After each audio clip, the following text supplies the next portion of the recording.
Here's the last major justiciability doctrine, the political question. Unlike standing, ripeness, and mootness, which are constitutional requirements, this one is a choice. Courts say we could decide this, but we won't because it's too political. In Baker v. Carr in 1962, the Supreme Court created a 6-factor test for identifying political questions. The factors include textual commitment of the issue to another branch, lack of judicially manageable standards, impossibility of deciding without making policy judgments, and potential embarrassment from conflicting pronouncements by different branches. The doctrine means some constitutional questions are off limits to courts even though they involve constitutional interpretation. Courts defer to Congress or the President because the Constitution commits those decisions to political branches. Sounds modest. Courts respecting separation of powers, but watch how this works in practice. The courts decide intensely political constitutional questions all the time. Abortion rights, affirmative action, gun regulations, campaign finance, voting rights.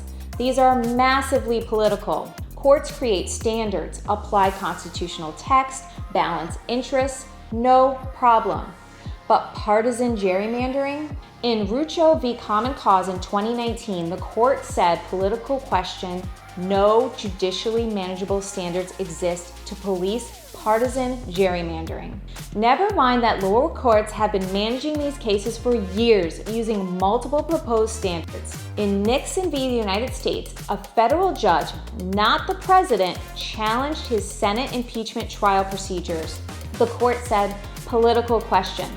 The Constitution gives the Senate sole power to try impeachments, so Senate procedures are unreviewable. But courts interpret constitutional text constantly. Due process, equal protection, unreasonable searches, these phrases are vaguer than trial. Courts create manageable standards for those. Why not impeachment? Because they chose not to. Foreign policy gets political question treatment except when it doesn't. Courts refuse to review war powers decisions for decades. Political question. Courts might embarrass the political branches by disagreeing? That's judicial review. Marbury v. Madison embarrassed President Jefferson. Brown v. Board of Education embarrassed segregationist governments. Constitutional review is supposed to embarrass officials violating the Constitution. Here's what the doctrine really means. Courts decide when something is too politically sensitive for judicial review. The 6 factors are so vague they can justify any outcome. Want to decide? Find manageable standards. Want to avoid the case? Political question. We'll see this play out in 4 areas: the guarantee clause, presidential foreign policy, impeachment, and gerrymandering.